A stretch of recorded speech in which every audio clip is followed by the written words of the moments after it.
central government and the county government. Thank you very much for gracing this occasion, and you are welcome to this great region of Nyanza. Thank you very much.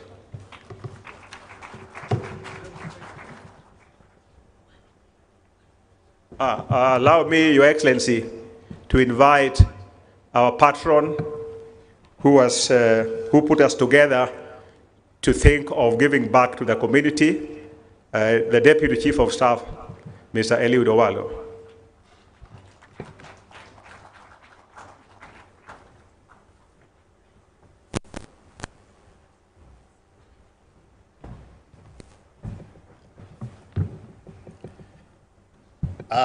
His Excellency, the Deputy President of the Republic of Kenya, Professor Kindiki, Cabinet Secretaries present, His Excellency, the Governors present, Principal Secretaries, Ambassadors, investors, and other members of various stakeholder segments. Allow me to ride on the protocols that have so far been established. But give me 1 minute just to recognize the ambassadors who are here, led by the Dean of the Diplomatic Corps. Please just stand up from where you are.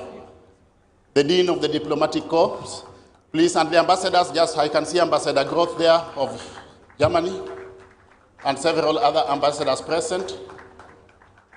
Allow me also to recognize the partners, the sponsors of this conference, without whom it would not have been easy to put this together, led by KCB.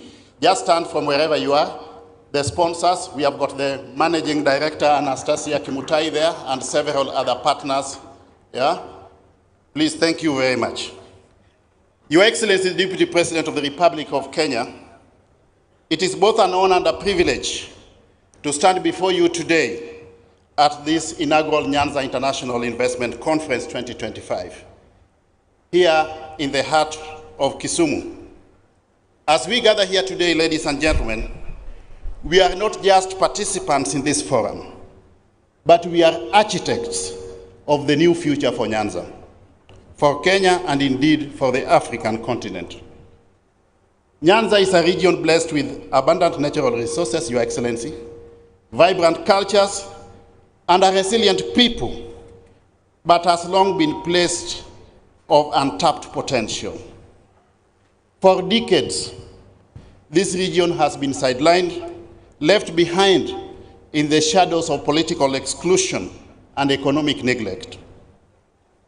This is what the fifth administration, under the tutelage of His Excellency President Dr. William Samoei Ruto and ably assisted by Professor Kindiki, have set out to reverse.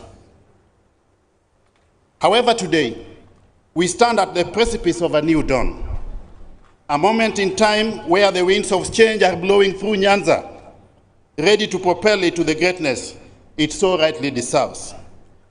It is indeed true, ladies and gentlemen, that we have a problem.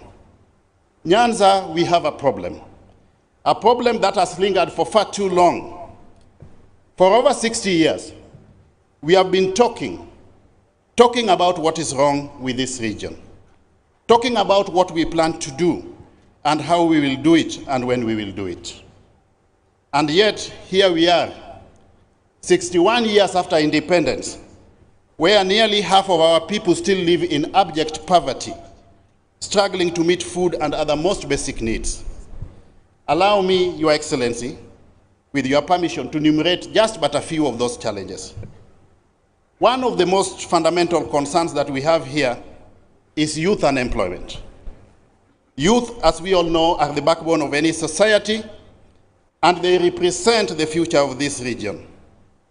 But how can we expect them to thrive when the opportunities to develop their potential are so scarce?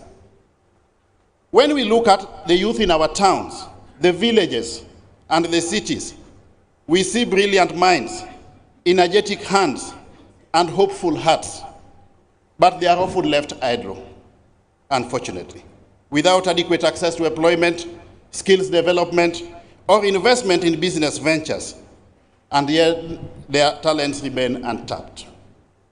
Today, ladies and gentlemen, 61 years after independence, it is regrettable that 40% of the population in Nyanza lives in abject poverty. unable to meet even the most basic food needs.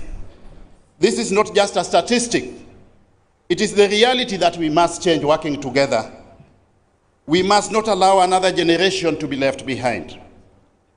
The poverty levels are stark reminder of how much we still need to do and how much potential lies within our reach if we can leverage the resources and opportunities within our disposal. The region's economic contribution paints a grim picture, ladies and gentlemen. Imagine that Nyanza counties, all put together, contribute just 9.3% to Kenya's manufacturing sector. Compare and contrast that with Nairobi County, which accounts for 27.5% contribution to our GDP. On average, in the 6 counties of Nyanza, agriculture is at 3.3% compared to other areas whose contribution is 7.6%. These numbers, ladies and gentlemen, are more than just statistics. They represent the lives, they represent the potential untapped, and they represent the future delayed. These disparities, good people, extend beyond economics. Nyanza has the highest under 5 mortality rate in the country, at the threshold of 54 deaths per 1,000 live births, compared to the national average of 41 deaths per 1,000 live births. According to the Demographic and Health Survey Report 2022, Migori has the highest 73 deaths per 1,000 live births, Siaya 63 deaths, and Homa Bay 61 deaths. Health infrastructure, again, unwarrantably, in Nyanza is woefully inadequate. Kiambu alone boasts 13 level 4 hospitals, while the entire 6 counties of Nyanza have 5. The average life expectancy of Nyanza is 58 years, compared to the national average of 67. The implication of this, ladies and gentlemen, is that if you are from Nyanza here and you are more than 58 years, you are living on borrowed time. These are statistics from the Kenya National Bureau of Statistics. Water access is another glaring challenge. While 22.7% of households in Nairobi have piped water to the main house, in Nyamira and Kisii, it is a mere 0.9% and 1.01% respectively. These are not just figures on a report. They are the daily struggles of our people.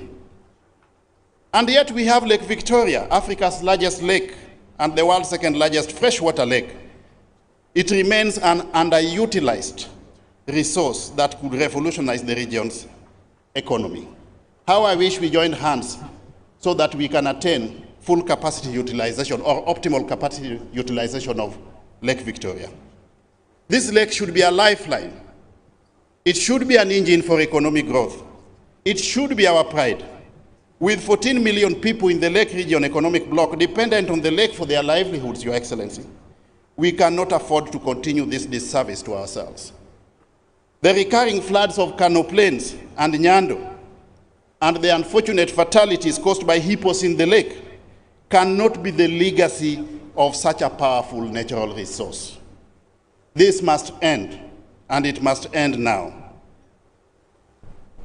Lake Victoria is the gateway to the East African community and the larger Great Lakes region with a market of over 100 million people. This, Your Excellency, presents a business opportunity in inter-county and intra-country logistics and trade. Spanning the 3 East African countries, it offers opportunities for lake transport to move commodities like oil and agricultural produce right from here within Nyanza to the entire East African region. By encouraging intra-regional trade and enhancing connectivity between counties and neighboring countries, we will open new markets, enhance supply chains, and facilitate the exchange of both goods and services. Creating favorable policies and trade partnerships will build stronger economic ties in the East African region. The vast resources of Lake Victoria present immense opportunities for the fish processing sector. By modernizing processing plants, improving quality control, and expanding value-added products, the region can tap into global markets, thereby contributing to both economic growth and sustainable development. The Lake Victoria Ring Road, which has been envisaged for quite a long time, would be a transformative infrastructural project for this region, Your Excellency. It will boost tourism, it will boost regional trade, it will facilitate interconnectivity and access between the counties of Nyanza and beyond. It will serve as a critical economic artery, facilitating faster transportation and opening up trade corridors across the entire East African region. It is something that we need to pursue to a logical conclusion.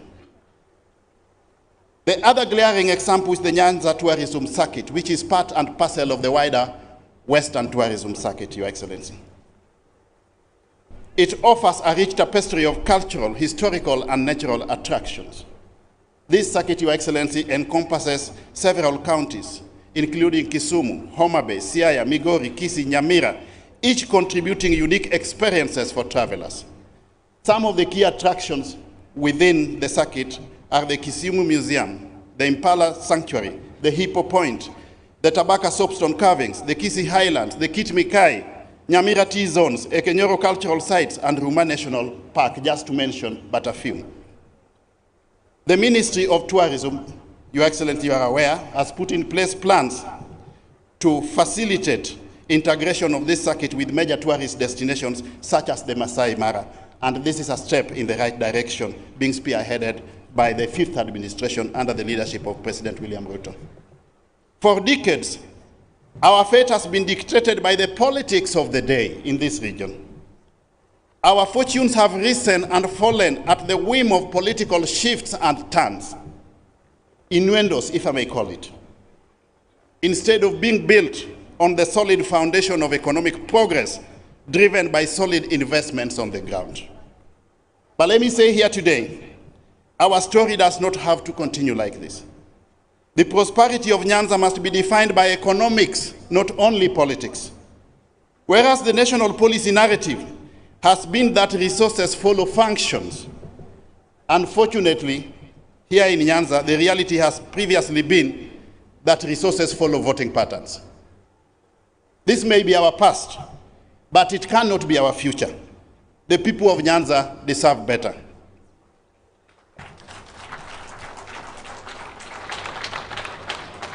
Your Excellency, your presence at this investment conference, representing His Excellency the President himself, who ought to have been the chief guest here,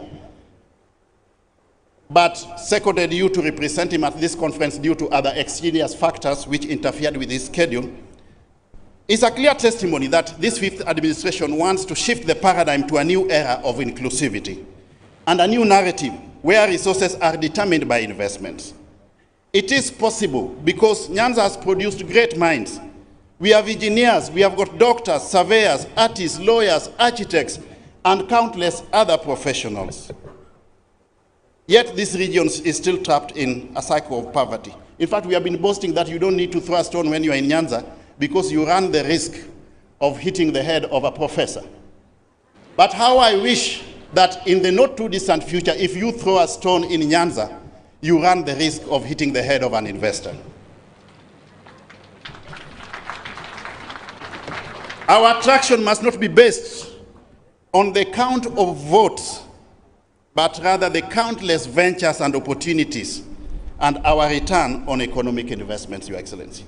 It is therefore time to break away from the shackles of political slogans and focus on what truly matters, which is the regional comparative advantages of the Nyanza counties, investment-friendly opportunities, and unique selling propositions informed by the comparative advantages. We need a situation where we see SACCO memberships outnumber political party memberships. That is when Nyanza will be in business. So that we foster a culture of economic participation over and above political considerations. Consider the Kuria region, for example, which boasts immense agricultural potential driven by fertile soils, abundant rainfall, and a highly enterprising population. This, Your Excellency, is one of Kenya's leading producers of sweet potatoes. Yet the Getonganya sweet potato processing factory in Kuria West operates at only a fraction of its 40-ton capacity utilization potential. This inefficiency limits job creation. It reduces farmers' incomes and allows middlemen to exploit local producers. There are abundance of opportunities for public-private partnerships, Your Excellency, by way of direct foreign capital inflow. Again, another case in point is the livestock sector. Kuria is renowned for high-quality cow hides, yet the Karamu abattoir lacks processing capacity. As a result, Your Excellency, hides are sold cheaply to middlemen. Imagine somebody buying a hide, a cow skin at 50 shillings.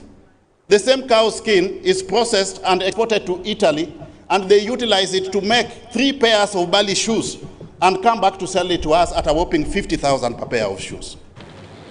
It cannot continue like this.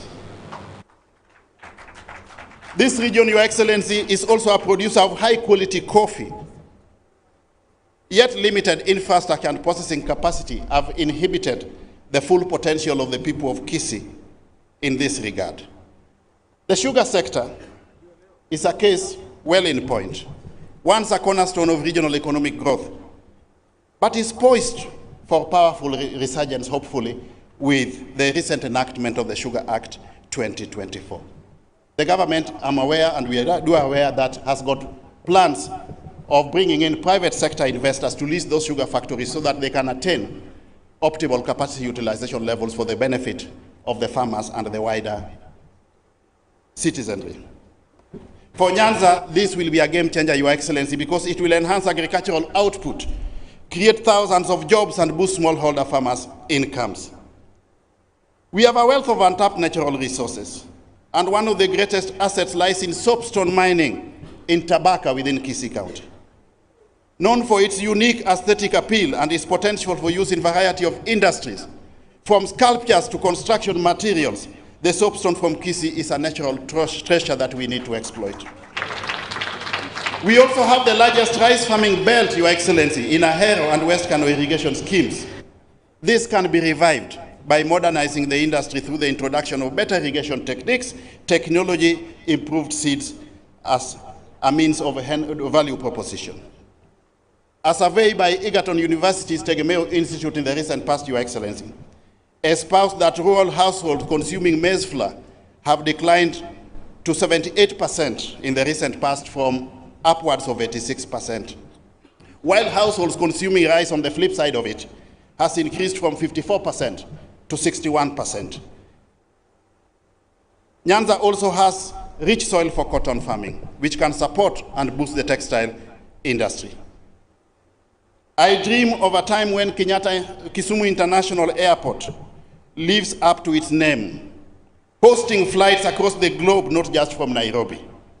These flights should carry the fruits of our labor, not human beings. The fruits of our labor, bananas, avocados, and tea from Kisii and Nyamira, fish from our lake, sugar from the sugar belt, and sweet potatoes from Kuria, all destined to international markets.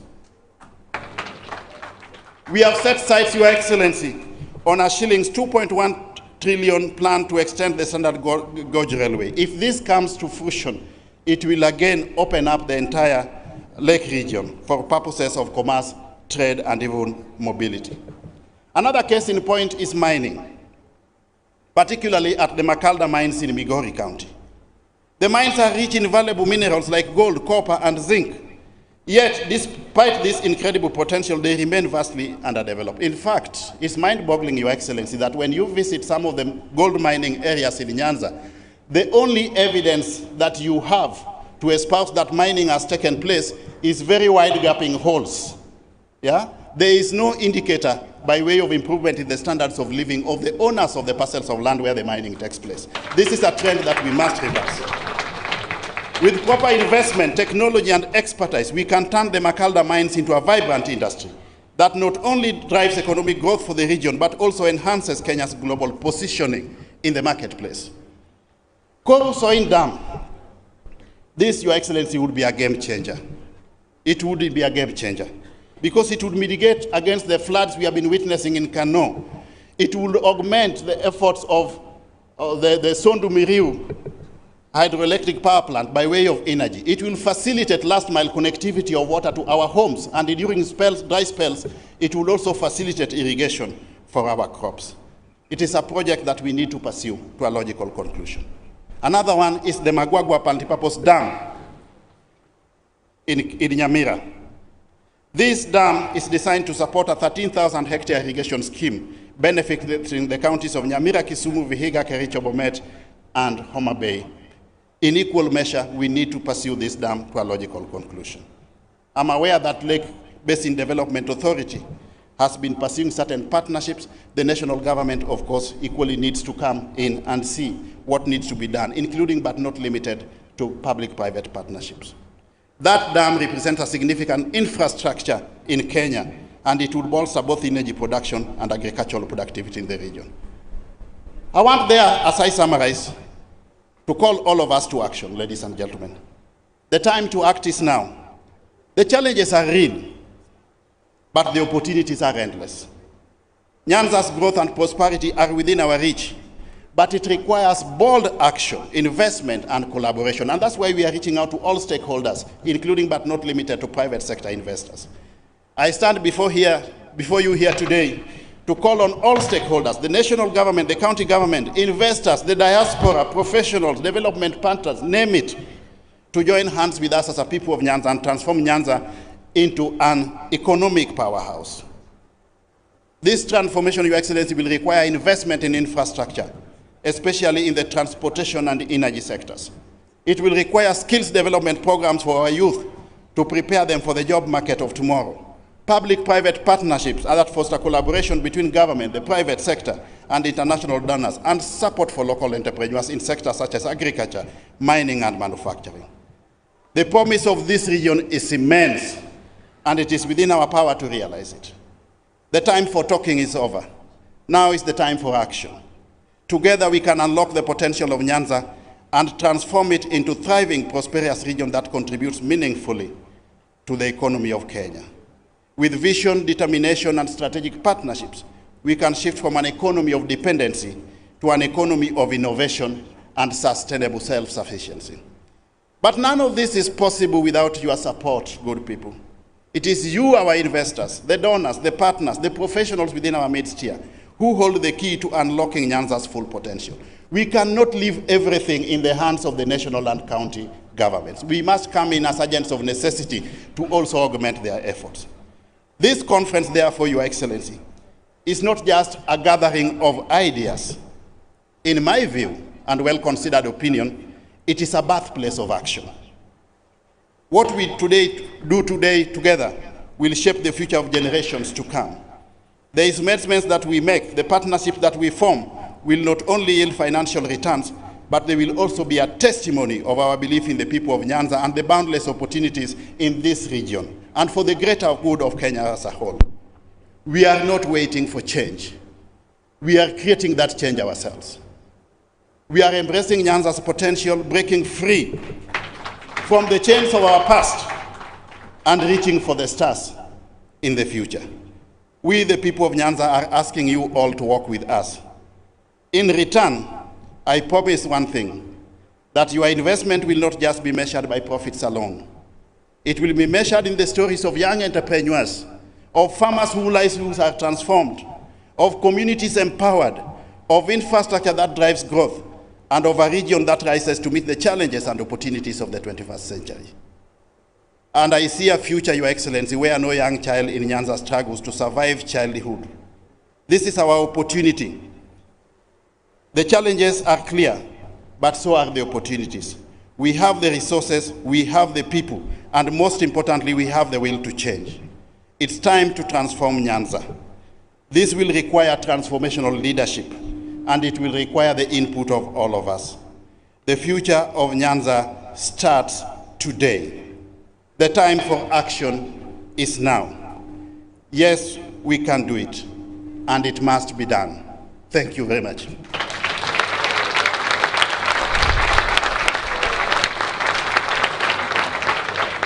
Your Excellency, with your permission, may I now have the distinguished honor and privilege to invite the host governor, who is also the chairman of the Lake Region Economic Bloc, to come forward introduce the governors who are here, then make a few remarks, and subsequently invite the Cabinet Secretary for the National Treasury to introduce all the government officials present, make a few remarks, and then finally invite the CS for Trade and Investment, Mr. Nyanza, to make remarks and invite Your Excellency to address the gathering. Thank you very much.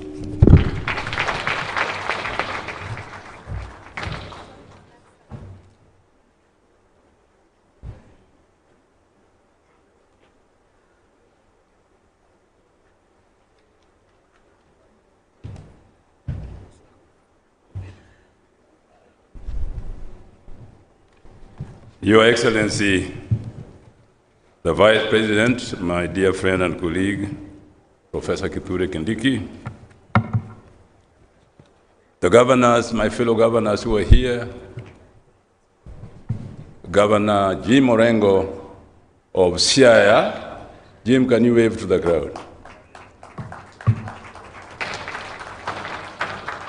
Governor Arati from Kisii.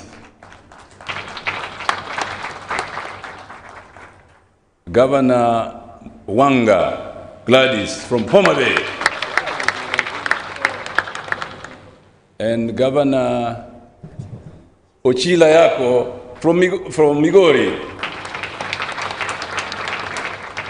Governor Ken Lusaka from Bungoma, and Governor Nyaribo from Nyamira.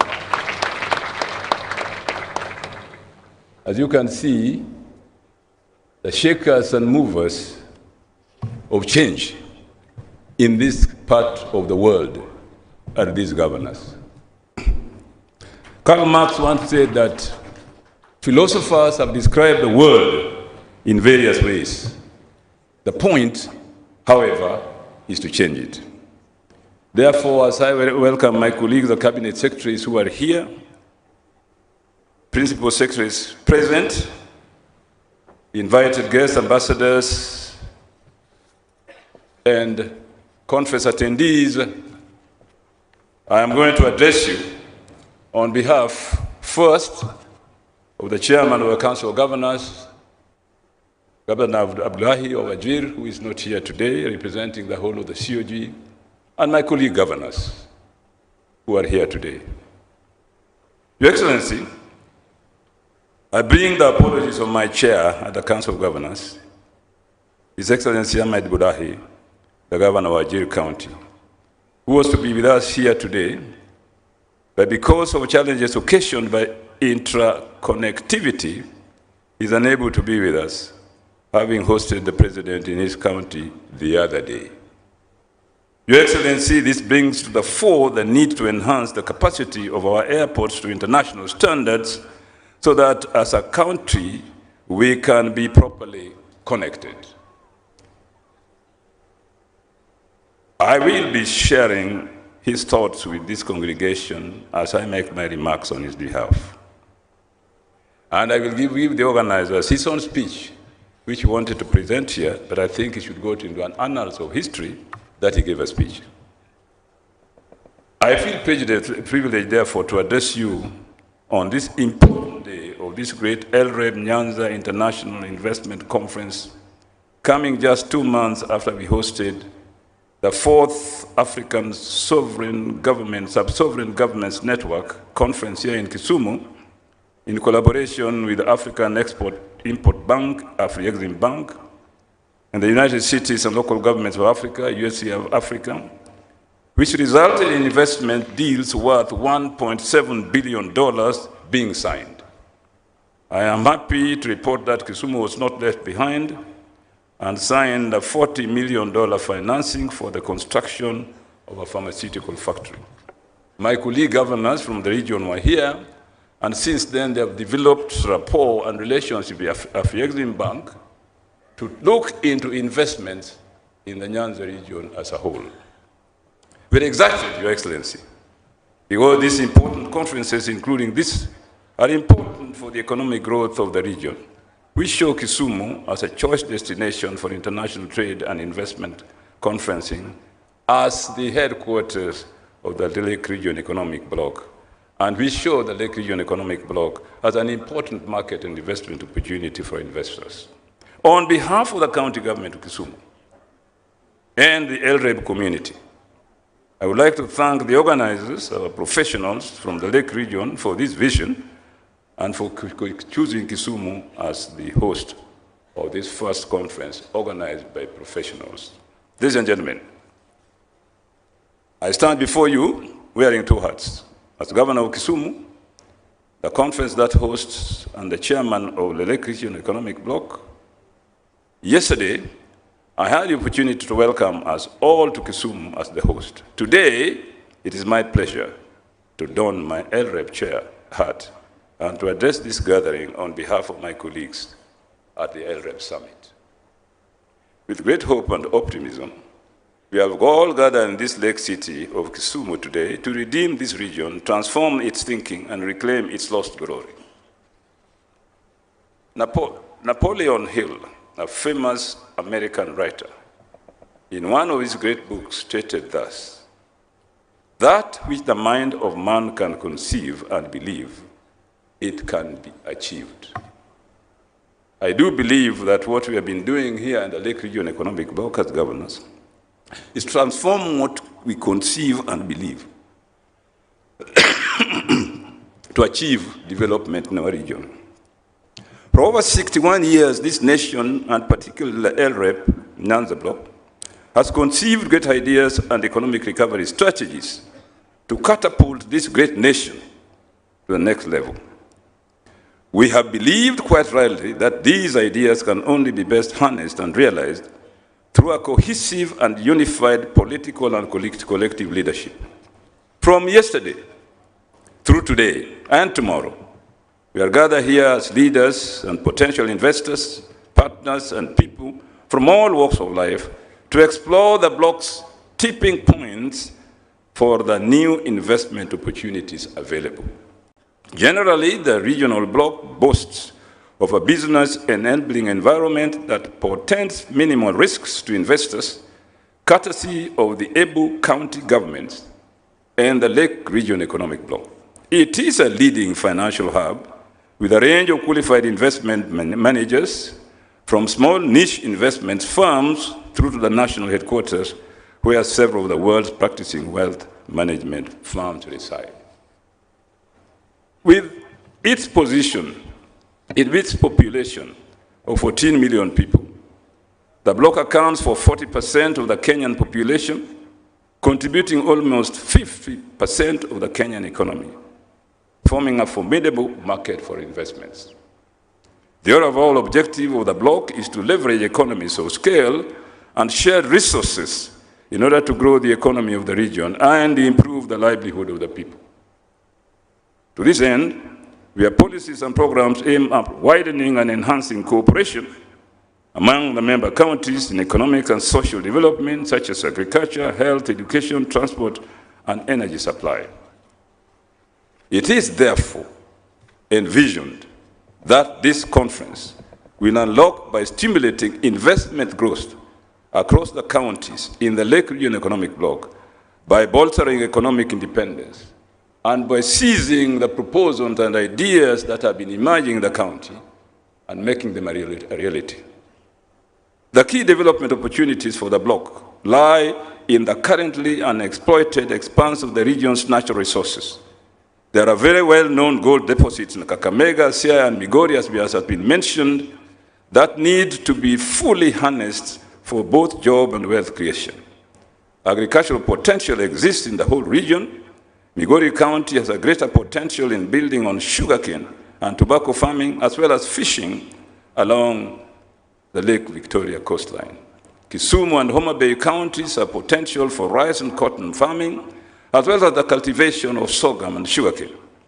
Most of these projects form the traditional mainstay of the bloc's economy and need to be sustainably harnessed for the good of our people. Indeed, we have gone further and recognized energy and the insufficient supply of energy as one of the weakest links between this economy and the international economy.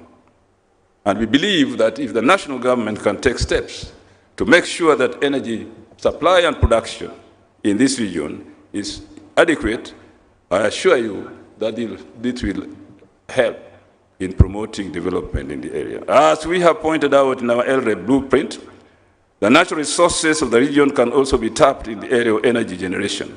Rivers in the region offer opportunities for the development of hydroelectric power in Sondu Miriu, in Kisumu, and Nyamira counties. Further exploration in this regard also needs to be done other rivers, such as River Kuja and River Awach. By the way, you must know the Sondu Miriu project that we are all talking about all the time, that dam was conceived in 1951 by the colonial governments. But for various reasons, it was never implemented, which I don't want to go into. But time is now for that dam that can generate so much energy to be implemented by the national government. The sugar sector remains unexploited as a major investment in the Lake region. It is a major employer of rural populations and contributes to an estimated 15% of the agricultural GDP.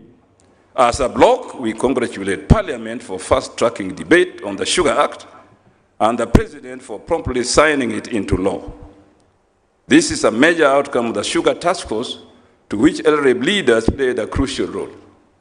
Approximately 250,000 small-scale farmers, predominantly from Lake region, operate in the sugar industry and supply over 92% of the cane milled by sugar processing companies. This underscores the importance of this sector to the region's economy. Further, Mr. Deputy President, the industry directly and indirectly employs approximately 6 million Kenyans. The sugarcane industry has additional economic impact due to its contribution to Kenya's foreign exchange through exports, such as providing inputs into other industries. The bloc envisages programs focusing mainly on enhancing job creation for youth and women, improving food and nutrition security, improving policy frameworks, and creating an enabling business environment. These projects were anchored on Kenya's Vision 30 and the Big Four agenda, and were meant to help LREB achieve its economic blueprint, broad agenda. The blue economy, ladies and gentlemen, has a great potential to contribute to a higher and faster GDP. To benefit fully from this subsector, we need innovation and growth in the marine and maritime sector. The opening of the shipyard at the Kisumu port is aimed at boosting the blue economy opportunities. Therefore, we thank the government very well and the shipyard company for initiating these making of fiberglass boats at our port here in Kisumu. The shipyard has overseen the design and building of MV Uhuru 2, which is ferrying goods to Port Bell in Uganda, and the rehabilitation of MV Uhuru 1, which is doing the same. We must invest in modern ship and boat building, which includes replacing the old-fashioned wooden boats with safer fiberglass boats. This is another impactful opportunity to invest in. So far, a number of the lake riparian counties have partnered with the Kenya shipyard to sensitize the lake operators on the benefits and need for this new boat building technology. At LREB, we have unfulfilled dream to establish a regional bank. It is a dream we must not let die. When Governor Oporanya was chairman of the Lake Region Economic Bloc, I remember him and I went to the Treasury to try and establish this bank, and we had the money, but the government Treasury could not approve a bank created and organized by the Lake Region Economic Bloc. I think now, Mr. Vice President, that issue can be revisited. I appeal to, especially because of Pranya is now in government, together with other colleagues. I appeal to LREB members to ensure this project becomes a reality, even as we work to settle legal and legislative hurdles around it. Equally, we invite investors to buy into this dream. Another area ripe for investment is aquaculture, and much has been said about it in this conference. I will not repeat. Already we are witnessing a remarkable increase in cage fishing around the lake, especially in Homa Bay, Busia, Migori, Siaya, and Kisumu counties. This must be expanded to cover more areas. Opportunities exist in the block to unlock to the full potential of Western Kenya tourism circuit. That too has been discussed at this conference, and I hope the proposals made will be implemented. Investors keen on areas of nature and wildlife tourism, agro-tourism, water sports, and so on. This region offers tremendous opportunity for that. Finally, Mr. Speaker, Mr. Deputy President, I was in Parliament for so long that sometimes I forget. Finally, Mr. Deputy President, Nyanza in general and the LREB region, we need to do two things. Identify all the key economic opportunities within the LREB, for it is only through this that the bloc shall unlock sectors with greater potential and untapped resources. Two, explore and come up with viable strategies for pooling resources and expertise among counties to attract investment, foster entrepreneurship, and stimulate economic development. Three, evaluate the regulatory framework and policy environment to identify areas for improvement and reforms that can facilitate investment and economic growth. Four, examine initiatives to enhance skills and capacities and capabilities of the local workforce to meet the demands of emerging industries and attract investment. Fifth and finally, explore ways to attract domestic and foreign investment into the region by highlighting its unique selling points, investment incentives, and investment-friendly policies, which has been the purpose of this conference. And I thank the professionals for having initiated this discussion through the good offices of Bwana Owalu. Thank you very much, fellow colleagues. And I'd now like to invite the Minister or the Cabinet Secretary to come and invite the... Who? Oh, yes, sorry, Mbadi. There were so many, I didn't know which one. But anyway. My colleague Mbadi, we were in Parliament together. I can't forget you. Thank you. Karibu. Thank you. You know, I was saying when the professor talked of Mr. Speaker, we should understand him because he was in Parliament for 25 years. So the mind is conditioned to always addressing Mr. Speaker. Your Excellency, the Deputy President, allow me to do the following. Number one, I would want to recognize some of the leaders who are present here because I've been informed that we have no more than 30 minutes left for our guest of honor to depart to another very important function. So amidst us, we have members of county assemblies.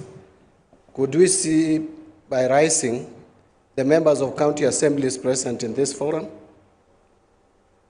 MCS, it appears we don't have any, but speakers of county assemblies, at least I spotted one in the morning.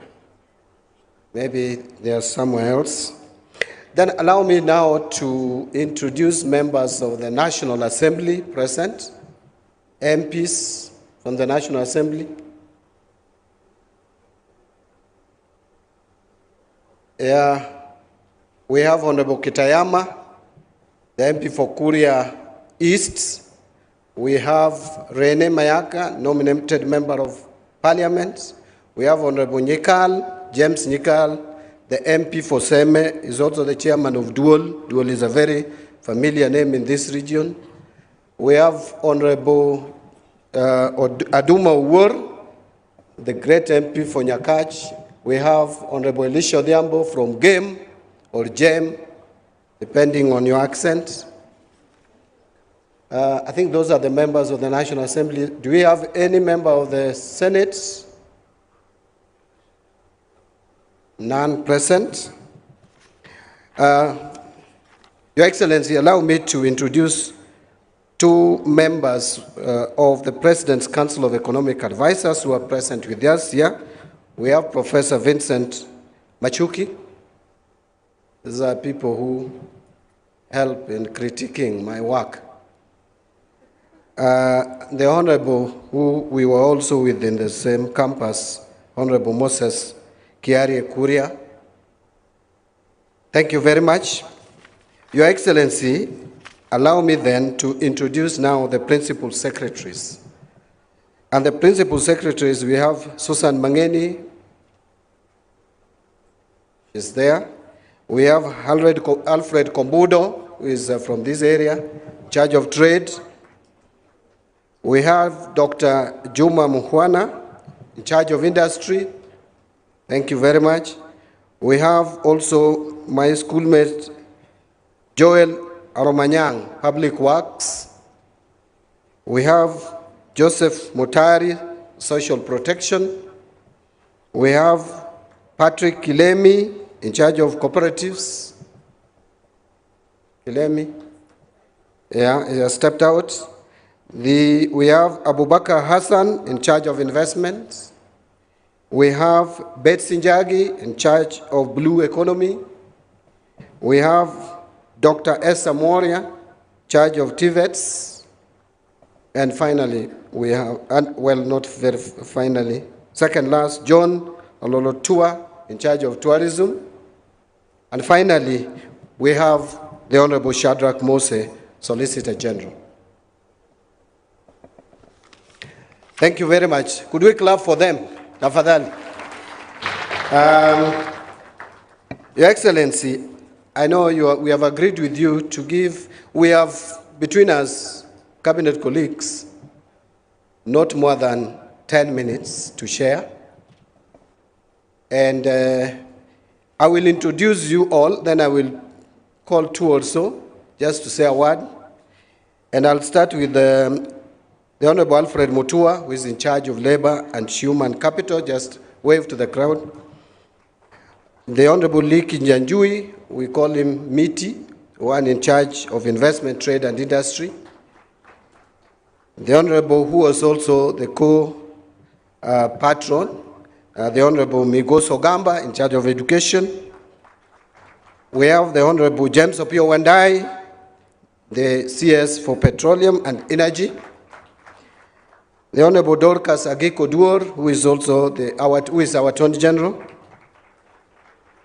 The Honorable FCPA Wycliffe Ambetsa Oparanya, who is in charge of cooperatives, MSMEs. And of course, we have the Honorable Alice Wahome, the one in charge of lands, public works, housing, and urban development. So let me just, all three also, CSS, maybe four. I'll start with Alice Wahome. Just come and say hi, the crowd. And you strictly have 1.5 minutes.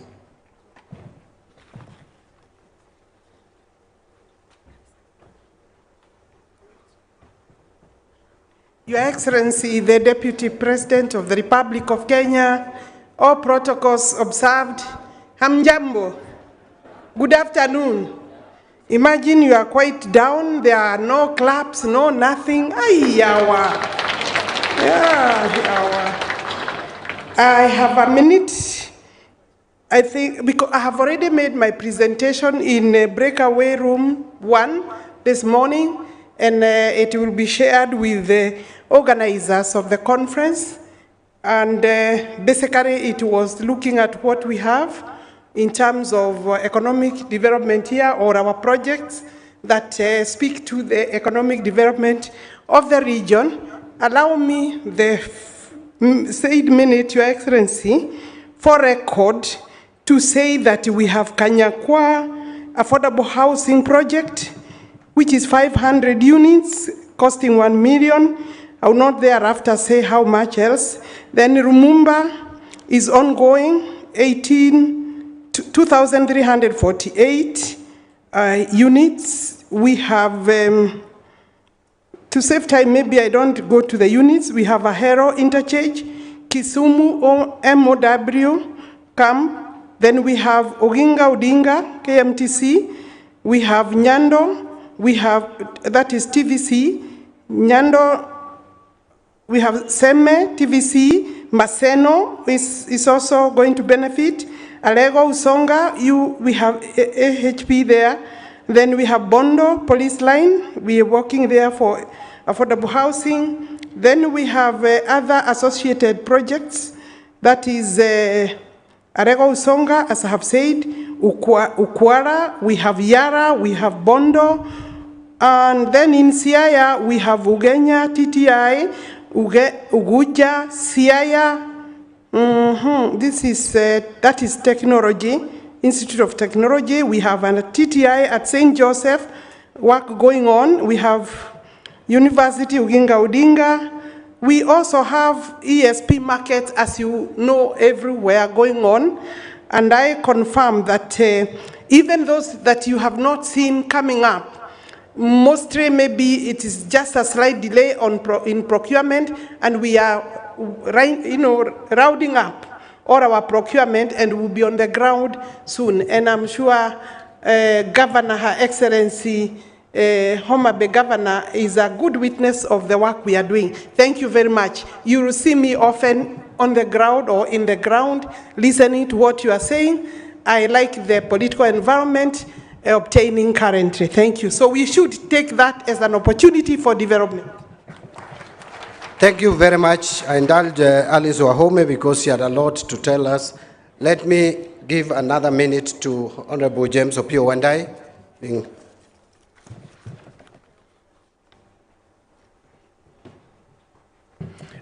Your Excellency, the Deputy President, and all protocol observed. Mine will be very simple. And we are all aware that for investment to happen, for investors to come calling, we need adequate, reliable, sustainable supply of energy. And that is the role that has been bestowed on me by His Excellency the President. And in this region, we have lined up a number of projects stemming from power generation to power transmission to power distribution and eventually to last mile connectivity. And these projects, we are undertaking them in every county, in every constituency, and in every ward. We have got firm instructions from His Excellency the President that as we undertake development programs, we do so without any form of discrimination. And for that matter, Nyanza is going to rise together, the entire Nyanza, including all the 6 counties. With those very many remarks, thank you very much, and may God bless you. Thank you. Thank you. I think my colleagues are doing very well in terms of time. Let me, so that we can hear the program we have for labor and human capital development, the Honorable Alfred Mutua, in a minute, give us an overview.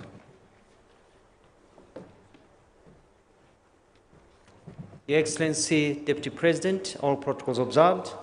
I want to congratulate the planners of this investment forum because it's very good. Because when you get investment, you get industrialization. Industrialization means jobs. When you expand other people's money coming here, it means employment. In the labor sector, we're doing very well. With Kazi Kwa Ground, with what Alice Wahome is doing and the construction that is going on. With Kazi Kwa Mtandao, online jobs are there. Encourage you to encourage all young people to go online and make money. And we have Kazi Maju, whereby we are taking our people overseas because Kenyan labor is premium all over the world. We've got well-educated, well-spoken, very smart, hard-working young men and women who are wanted overseas because, as you know, there are people without jobs, but also there are jobs without people overseas. For this investment forum, finally, is that we are recruiting for overseas jobs at NITA, Kisumu, today and tomorrow. So I urge you to tell your young men and women to come to NITA Kisumu. We have all types of jobs from nursing, accounting, ICT, home care, hospitality, drivers.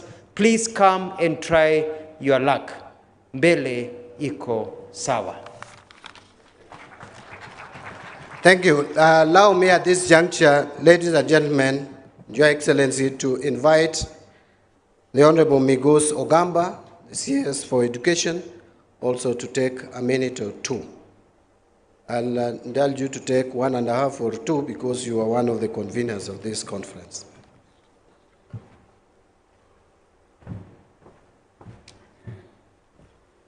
Thank you. Thank you. Your Excellency, the Deputy President of the Republic of Kenya, Your Excellencies, the governors here present, my esteemed colleagues, principal secretaries present, the ambassadors present, development partners, invited guests, ladies and gentlemen, good afternoon. Your Excellency, it is an honor and privilege to extend a warm welcome to all of you this afternoon at this inaugural Nyanza International Investment Conference. We are deeply grateful to you for taking time off your busy schedule on matters of national importance to honor us with your presence here as we work together to unveil and explore the vast investment opportunities within this region. As co-patron, Your Excellency, I would also like to express my sincere appreciation to the professionals from Nyanza who have organized this event. Your Excellency, the theme of this conference, Nyanza Rising Towards Economic Transformation for Socio-Economic Growth and Development, is perfectly aligned with Kenya's Vision 2030, the government's medium-term plan for 2023-2027, and the bottom-up economic transformation agenda. It then reflects that the aspirations of the nation as we strive for sustainable and inclusive growth. Your Excellency, the sector highlighted throughout this conference, such as the blue economy, agriculture, technological innovation, energy infrastructure, and the empowerment of women and youth, are of paramount importance to our national development agenda. These are vital to our collective efforts in driving our economic progress. I am confident that dialogue, partnerships, and collaborations fostered here will make substantial contribution to the government's projection of economic targets of 5.4% in 2025. Your Excellency, a lot has been said, and we are all aligned to it, to the extent that the professionals from Nyanza have now stood up to be counted, and we are going to work hand in hand with all our partners to ensure that our region gains from the economic development of this country in order for us to achieve what we've lost past. Thank you so much, and God bless you. Thank you, my brother Migos. Now, allow me to give a minute to... I have a day tomorrow for those who will be here. But from the experience I have, ladies and gentlemen, I have been once Minister for National Development, Planning and National Development, under the then our late President Mike Kindiki. And such a conference was organized in UK, London. Where Nyanza is, it was Kenya, International Conference in London. And all cabinet ministers then, and the president, we were whipped. We went to London and addressed such a gathering. Most of them, of course, you not expect blacks. They were Wazungus who were there. We talked to them, we spent 1 week in London marketing Kenya. We came back,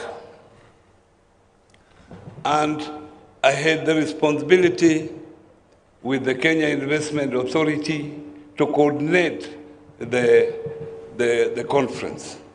So after 3 weeks, we kept on evaluating. We kept on evaluating up to 6 weeks to see how many investors had come to invest because of that particular conference. And I can tell you none. After all those efforts and the money that we spent.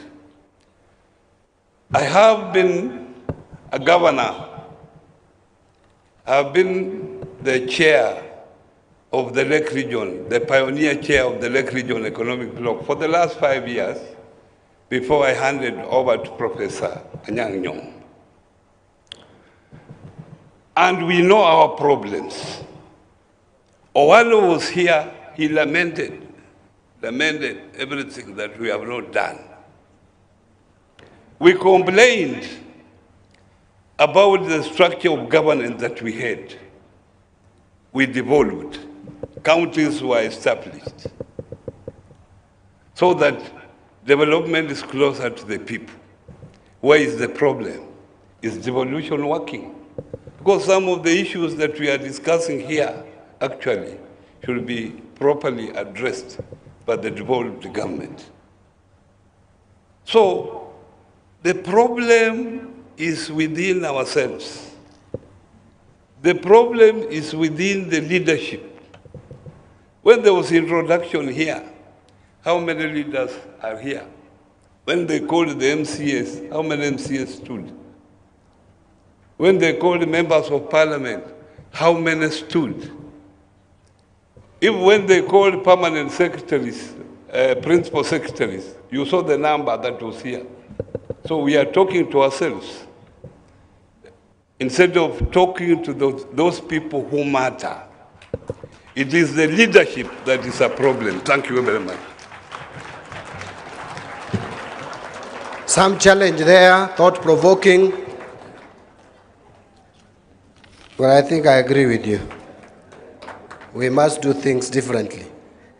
Yeah, I've only one more speaker, then I'll make my remarks and invite the Deputy President.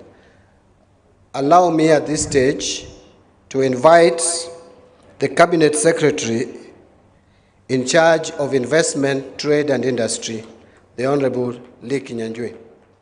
Karibu.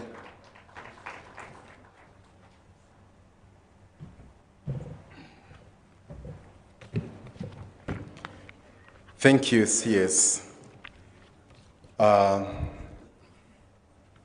Deputy President, Professor Kindiki, governors here present, cabinet secretaries, PSAs, investors from this region, and everyone here, allow me to take this opportunity first to appreciate this conference. The outcomes of a conference are sometimes not in the number of people who come, but the decisions that are made. And in particular, we have come here to Nyanza to highlight the huge potential that exists. And I want to join my colleagues who have spoken before me to say that we have all that is needed for Nyanza to take off. If it's an airport, many counties don't even have an airstrip. You have an international one. You have a lake, you have an educated population, you have an English-speaking population. So these are huge things that we cannot overlook. And when I say English-speaking, I think it's also good to know the world is moving towards what you call business process outsourcing, where a company in Europe sets up a big center here. So if you want to call Land Rover UK, the call is picked here. And therefore, things of language become important. So as custodians of the Queen's language, monetize that language, right? So in the interest of time, allow me to just make a few comments. I'm honored and delighted to be with you today during this Nyanza International Investment Conference of 2025, and hope that even in the subsequent years, we'll do a follow-up to ensure that the issues that come here will be followed through. This international event represents the growth of Nyanza as a forward-thinking region that is part of the progress we seek to have as a nation. It also serves as a crucial platform for advancing dialogue, fostering innovation, and building the partnerships necessary to drive the next wave of economic transformation. I've had time to go through some of the stands that are here, and I want to request all the guests who are here to have time and see there, because there's a huge, huge, huge demonstration of capacity, even by counties. And I think so that the talk can now connect with what is exactly happening on the ground. This conference provides us with the opportunity to highlight investment opportunities and engage stakeholders on strategies to unlock the full economic potential of the region. Nyanza is endowed with diverse counties that each have the capacity to change the regional economics and contribute to Kenya's overall growth. I want to start with just the counties and highlight just one or two. Kisumu, led by our great Professor Nyanza, is strategically located along Lake Victoria, which is home to two other big countries, but also a big market to Rwanda, DRC, and all the other countries, making it a natural hub for trade, manufacturing and logistics. With Kisumu Port serving as a key gateway for trade with the East African community, the county boasts a thriving manufacturing sector that includes sugar processing, fish processing, and dairy production. The government's initiative to establish the Special Economic Zone in Kisumu is set to attract investors in agro-processing, logistics, textiles, and further strengthening the industrial base. Allow me also to say that if you look at Kisumu and compare with Mombasa from a tourism perspective, you can easily match what is in Mombasa in terms of air connectivity, and I'm very happy to see this facility in terms of adding to your capacity to host events, both local and international. So again, for tourism, people travel all the way to Dubai at 40 degrees, yet you have Kisumu here at the right temperature. So this is a challenge for the tourism sector, for the hospitality industry. And I think even us as government, as we come here, we are aware that we are here to support the local economy. Siaya County, led by our good governor here, Orengo, stands as an agricultural powerhouse, producing cotton, groundnuts, fish, and rice. And allow me to say that for groundnuts, we have a huge shortage. Most of the industries that require groundnuts as an input or as a raw material, we cannot be able to meet that demand, forcing us to even go to other neighboring countries, even up to West Africa, to get the groundnuts. And therefore, this is a challenge to the region to see how we can be able to take up that. And cotton, together with fish, also fall in the same category. The government is actively working to revive the cotton industry by investing in modern ginneries and modern manufacturing plants. And also to note that we are privatizing the textile company in Eldoret, and I think that is also going to be a major uptake for our cotton, that is Rivertex. At this point, efforts to expand the groundnut and rice value chains through establishment of processing factories are all underway. Coupled with a growing aquaculture sector, Siaya is becoming an ideal location for fish processing and cold storage facilities, and we'll work together with the counties to ensure that that is done. Homa Bay plays a leading role in the blue economy, with 80% of the lake being in that particular county. So with fishing, aquaculture, and lake transport as key economic activities, the county is poised for great strides ahead. It is also emerging as a huge potential for palm oil. We import over $100 million worth of palm oil every year, yet it can be grown here. And some of the areas where it can grow very well, and tests have proven, is actually Homa Bay. So we will be working and also looking for investors, and I mentioned that here also to interest those who may have large tracts of land and would want to get into partnerships with investors so that we can get into commercial plantations for palm oil. The development is expected to reduce our dependence on imported palm oil. And working together with Treasury, one of our core mandates is to reduce imports. And we have identified palm oil as one potential area. Migori County presents a diverse economic landscape driven by agriculture, mining, and agro-processing. With a well-developed sugarcane industry that supports multiple sugar mills, Migori is also a major producer of groundnuts, which you have already said we have a shortage.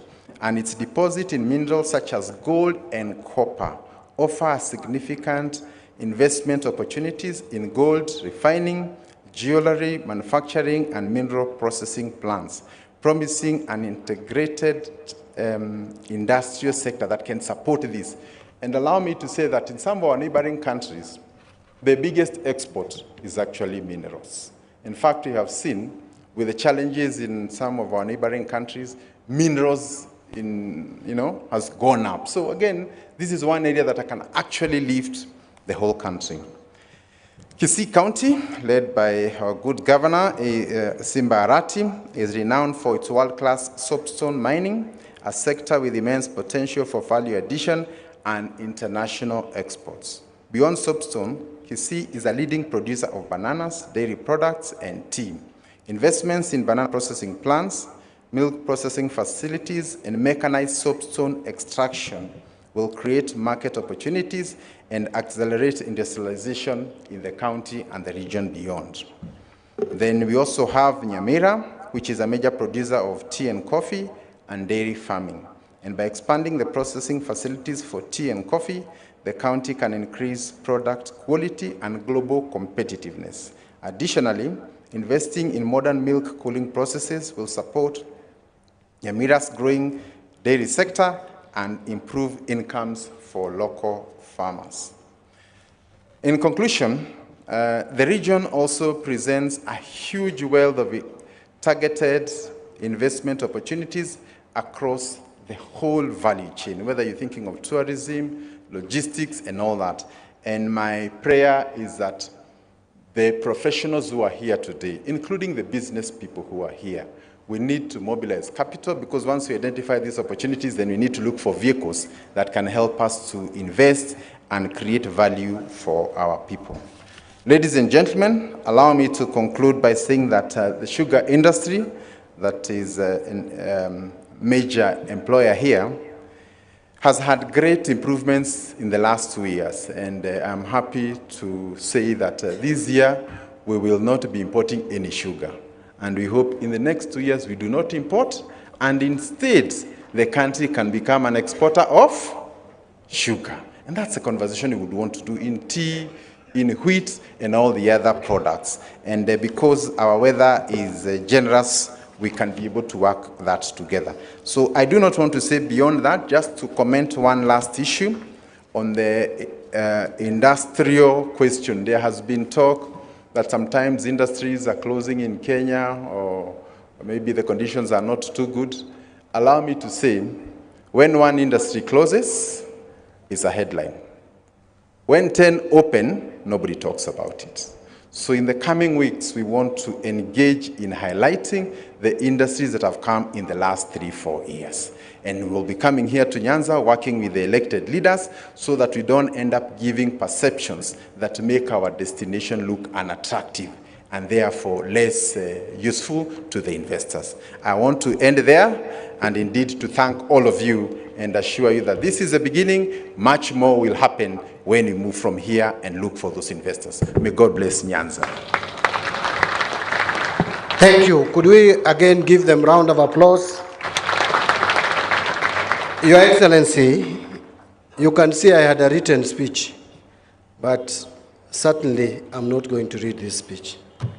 I have no time left. I'll just take 2 minutes to say a word or two, and then I invite you. And I will start by saying that we have an opportunity. We have a great opportunity. We have had occasions when we spoke of lack of opportunities for this region. But at the moment, those my colleagues from this region, you'll agree with me that this is an opportunity that is very rare to have.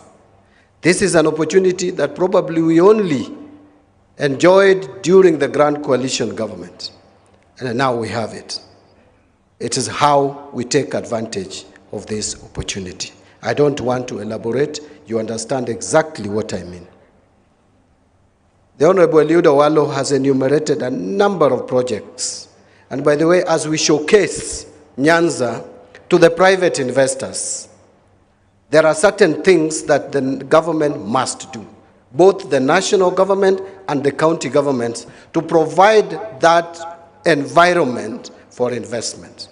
And that is what political leadership must engage their minds too, to make sure that we realize the full potential of this region. And I want to thank the organizers of this event, led by Jeff Olendi, who have worked tirelessly to make it a reality. Now, what should we do as a government? And that is where I'm going to end. Every one of us, we seated here, in one way or the other, we know what needs to be done for this region to unlock its potential. We have a number of projects that, if done, some we call regional projects, some may be county-specific, but are also still beneficial to the region. I don't want to go into the details, but just allow me to pick a few, 3 or 4. If we have to unlock the full potential of this region, there are certain projects that must be done. One of them is the Lake Victoria Ring Road. That must be done to open up completely this region and interconnect it and even connect it to the region. We must also complement that with lake transport. I am happy, Your Excellency, that Kenya Shipyards Limited is already constructing a ferry. We want more ferries. That ferry will be ready most likely in June and July, procured by the national government. We want lake transport to connect Busia with Migori, Muhuru, Wuturu, Mouko. The other project is we must extend SGR from Naivasha to Kisumu and to Malava. These are projects that we must do. The other one is Korusoin Dam. That dam also will be a game changer, not just to Nyanza, even Rift Valley. Kericho will benefit substantially and greatly from that dam. We have talked about it for years. A time has come to actualize this. Finally, Your Excellency, if you are coming to Kisumu, should anything happen at the Ahero Bridge, you cannot access the western part of this country. And therefore, this road, which was started, the Mamboleo Muhoroni Road, which has 3 contractors on the road, which has basically stalled. As we speak, we are looking for money, and very soon, I think in the next 1 month or so, we'll pay those 3 contractors to resume work so that that road is constructed. I have highlighted that. I didn't want to repeat what the Honorable Wallo has said, but Your Excellency, I want to just inform this conference that I have been holding meetings with the county leaderships from this former province of Nyanza. We have met with the leadership from Siaya County, led by the governor. We have met with the leadership of Kisumu County, led by Professor Nyang' Nyong'o, the governor. We have met with the leadership from Migori, from Homa Bay, led by Gladys Wanga. I have lined up meetings with Migori County next week. After that, Simbarati will come with his team. We meet, and then Nyaribo from Nyamira. So that when we put together what we need to put in our budgetary provisions, because if we talk and there is no budgetary provisions for this project, it will just be a talk show. What I'm requesting, Your Excellency, is your support and the support of my cabinet colleagues as we try to balance development across the country. We should be alive to the fact that this region has faced marginalization for decades. Thank you very much. The honorable delegates, allow me now, put your hands together. If you can rise, please. We welcome His Excellency, Professor Kithure Kindiki, the Deputy President of the Republic of Kenya. Thank you very much. Be seated and first, I apologize. I think we've taken longer than we ought to have taken. And I'll take you from what my brother C.S. Mbadi has done. I'll also not read a speech, because we all know what needs to be done. The problem with the developing world is we like talking to ourselves and talking all the time. We have very few people doing things, and we know what we need to do. And every speaker who comes here will just say the same things. The same things. I will share. I have given myself maximum 20 minutes, which I want to share equally with the governors. Because I thought it's also important for a forum like this for each of the governors to say something in a minute or two. And I hope they will not read speeches like the ministers did. Yeah, because this is not the time.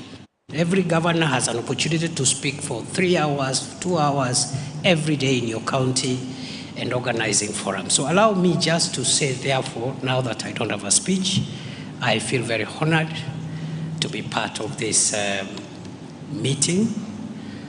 I have come here to represent President Ruto, who sends his greetings. He would have wanted to come. He was in Nyanza recently, he was in Western recently, and he thought because he hasn't been to Northeastern since he became president, it was important to spend some time in Northeastern. He's been there for 4 days, he's concluding today in his. And you'll allow me, exactly 2 o'clock I have to leave, because again I have to see him off. He's leaving for Dar es Salaam because of the Congo issue. The EAC and SADC is meeting today, tomorrow in Dar es Salaam. Having said that, mine is just to thank you for a good conference, well organized, well structured. We expected this from Nyanza, the headquarters of professionals and professors and very intelligent people. God has blessed this region with brilliant people who have impacted tremendously to the development of our country. So this is a good conference. I plead with you next time, and let's not blame each other, involve more leaders, members of parliament from here, the members of county assembly, and even representatives of community. You know, people who may not be very learned, but they can pick an issue or two from a conference like this one. Having said that also, let me just spend the remainder of my minutes explaining what this administration is doing to revive and transform the economy of Kenya, empower its citizens, including its citizens in Nyanza. We have a manifesto with about 168 commitments. But you can aggregate all those commitments to 5 broad areas which carry the weight of our national transformation. The first one is macroeconomic stability.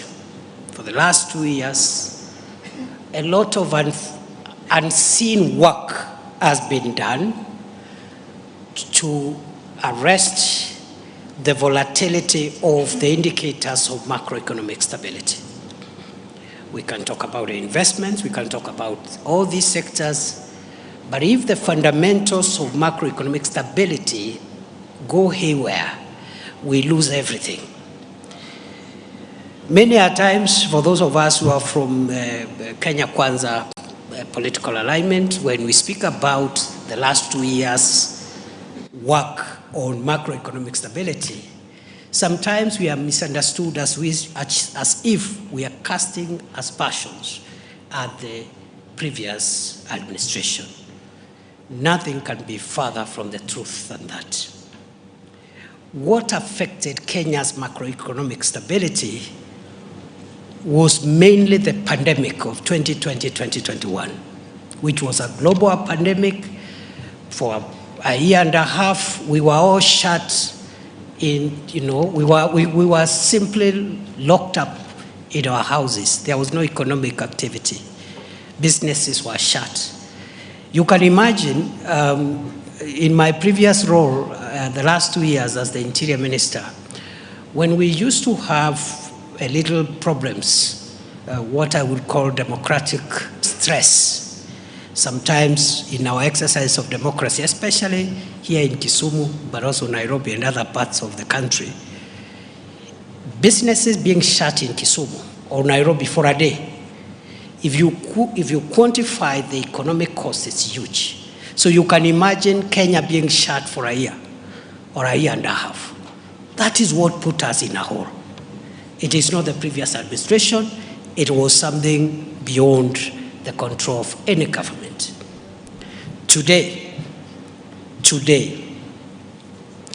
the indicators of macroeconomic stability are looking okay, thanks to the hard work of Professor Ndungu, P.S. Kipto, and the senior team in Treasury, because it is about the strength of the shilling. It is about interest rates. It's about inflation. It is about the cost of fuel.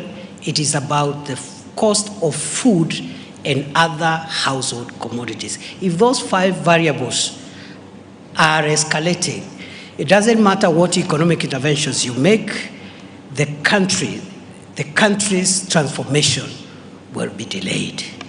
And therefore, I want to take this opportunity to thank CS Mbadi and the team and the Treasury. They have done a tremendous job in the last few months to steady and build on what has already been done. And I want to plead with you, my brother, CS Mbadi, and you know you have the support of President Ruto, and all of us, your colleagues, we support you. Do whatever it takes to make sure that the stability and the strength of the Kenyan shilling, interest rates, inflation, cost of fuel, and cost of food and essential commodities do not reverse, because we will lose everything, whatever it takes. So that is the foundation. And people don't see these abstract things, because it's like building a house. You first to dig the foundation. Anybody passing by will not see anything. But a lot of work needs to be done. Sometimes you dig many feet, many meters downwards, so that you can be able to put up a high-rise building. Number 2, if we keep an eye on the macroeconomic stability, we must transform the sectors that carry the value chains from where the majority of the people of Kenya derive their income and livelihoods. I repeat, if the macroeconomic stability is guaranteed, the next issue for us in this region and for Kenya is to make sure the national government and county governments transform positively the sectors which carry 80–90% of the people of Kenya from where they derive their livelihoods. These are sectors in agriculture, the value chains in agriculture, livestock development, the blue economy, and mining, period. If you look at how many Kenyans get their daily bread from some form of agriculture, some form of livestock or pastoral, livestock-related economic activity, fisheries and the blue economy, you'll have touched Kenya almost entirely. That's why we are working on sugar. Time will not give us to tell you the milestones you've made in sugar, tea, coffee. We are working on rice, cotton, all these value chains, the oil crops, etc., cotton and so forth. And then you go to livestock, the entire northern Kenya, upper, eastern. You go to blue economy, the entire coastal counties and Lake Victoria counties in western and Nyanza areas. And then mining in between there, because mining is quite a precious part of the real sector that can take the country to the next level. So if we transform those sectors where the majority of the people of Kenya derive their livelihoods, we are good to go. We have our priorities, we need what we need to do. Between national government and county governments, we know what interventions are pending. Number 3, Our priority in this administration is to transform and improve the support infrastructure that realizes this transformation of the sectors which I have already identified. What is the support infrastructure that helps us transform agriculture and livestock and fisheries and blue economy and mining? It is roads, it is electricity, or PO&I, it is ICT, okay? It is the infrastructure we are building to support businesses. The infrastructure we are creating to support the micro and small and medium enterprises. It is the KIPES that we are establishing, one per county, the county aggregation and industrial parks. It is the special economic zones, the 5 of them that we are racing against time to not only complete but also operationalize. It is the affordable and social housing program. That infrastructure, ICT, the KIPES, the special economic zones, water, electricity, ICT, will help revitalize these value chains that bring wealth to the people of Kenya. Number 4, it is job creation. We have all said in so many words that one of the challenges we must confront as leaders of Kenya at all levels is the need to empower, especially the youth, by creating more jobs. Alfred and the team there, and the county government, I'm sure, are doing a good job as well. And we are attacking joblessness and job creation from all fronts. You've heard Alfred summarize it, kazi kwa ground. Any work available, even if it's a short-term job, is better than no job at all.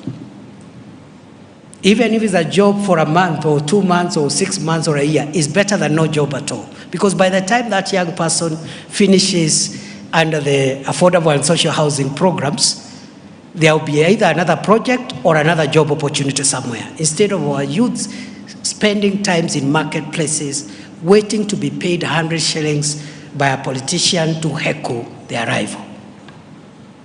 We are creating jobs through the ICT, online jobs, digital jobs, kazi mtandaoni, and then we have programs for creating jobs abroad. Our young people want to travel, work abroad, save, invest it, and also come back in the country later on, are welcome to go and venture there and work, because there are people born in Kisumu, but they work in Mombasa. They are still sons and daughters of Kisumu. They come home maybe at the end of the year.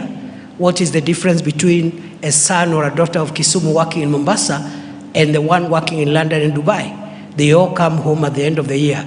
And maybe the fellow from London or Dubai may get here faster and quicker than the person working in Mombasa or Lamu, for that matter. So job creation is a big item, and we are leaving nothing to chance. If you can create a few more jobs, it is better, because you're reducing the numbers of young people who feel frustrated because we have not created enough opportunities for them. We are also creating jobs through the housing program, the climate works program. We are still hiring in the public sector. We are expanding the private sector to accommodate more jobs. And we are also having programs like the programs we are having under Nyota, under the youth ministry and others. Time will not allow me to enumerate everything. The last pillar of transforming Kenya in the shortest time is in the software that delivers on the 4 issues I have mentioned. I said macroeconomic stability. I also talked about value chains that carry the majority of the people in terms of incomes and wealth. Number 3, it is the support infrastructure in the many ways I've explained. Number 4 is job creation. Lastly, for us to realize our destiny as a nation, as a region, as counties, as Kenya, we must take 2 social variables very important. One is health, and the other one is education. If you have an educated, healthy population, then all the other pillars will be realized. That's why this administration is going out of its way to ensure that the universal health coverage for Kenya, Taifa Care, works. Many countries across the world have struggled with universal health coverage with very limited success. Even in the United States, when they succeeded with Obamacare, the Supreme Court moderated what it would have become. It's not an easy thing. But this government is persuaded that you need a healthy population, and we are spending a lot of money, and middle class is almost getting impoverished because of Harambes, because of relatives who are doing Harambes. People and families are selling property, they are selling cars, they are selling land to finance health. We need more people with an insurance card, a health insurance card. It may be less than perfect, but it's better than no card at all. We are working on perfecting the imperfections in Taifa Care, but it's better that way than a person who has no access to any medical cover. We had 9 million Kenyans who are insured since independence until now. In the last 3 years, in the last 3 months, we have doubled the number of people who now have some form of health insurance to 18+ million Kenyans. We want to scale up that to 30, 40, 50 million. It's not easy. President Kibaki had this in his manifesto. The same politics hit that program and frustrated it. He pulled back. President Uhuru in his second term had the same, the Big Four agenda. UHC was one of them. The same politics came and truncated the program. President Uhuru pulled back. This time round we have said we will fight through to make sure we get universal health coverage through, even at the expense of our popularity. If that is what will affect the popularity of President Ruto, so be it. Because what defines a leader is not how many hours or days or years they have been in office. Is the take-home, what they leave behind when they leave office after a certain number of years. So we are very clear in our minds that that is a national priority, and also education reforms. That's why we are strengthening CBC, we are investing in more teachers, and we are also addressing funding of higher education to make sure that as many as possible of the children of Kenya get access to affordable, relevant, quality education. So those are our priorities. Everything in between, we will do it. We've had what are the priorities for this region. The 2 dams, one here between Kericho and Kisumu, the other one in Nyamira, Magwagwa Then there are some flagship factories like the sweet potato one in Korea. I was taking notes, and I take notes everywhere I go, because that's the only way you are able to at least account. I must account for coming here, and I must carry home what the people of Nyanza want from national government. Between myself and my colleagues, cabinet colleagues, and the entire team, I want to promise you, the 9 or so priorities which have been repeated here, the ring road, I don't know, the 2 dams, the factory, the abattoir, we will go out of our way to make sure that we do them. So that we can now, even if we don't achieve everything, we can say we've done this percentage of the commitments we had made. With those many remarks, I declare this conference officially open on behalf of President Ruto. And I want to request Professor Nyang'nyong'o, my academic senior and former colleague in the Senate, who is now governor of Kisumu, to tell us how the governors will organize themselves. 2 minutes each just to tell us something. Professor Nyong'o, you have the floor. Thank you very much.